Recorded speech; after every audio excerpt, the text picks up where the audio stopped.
اي روح قول السن بالله يا ذا الفار املا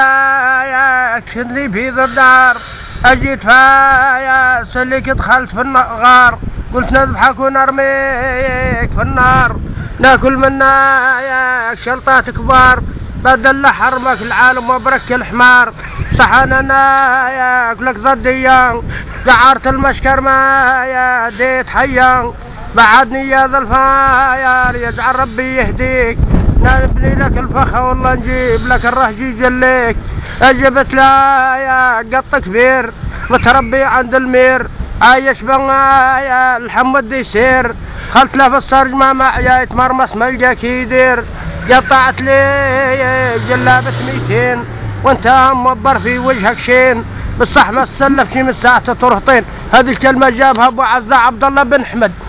بن مبارك بالعربي.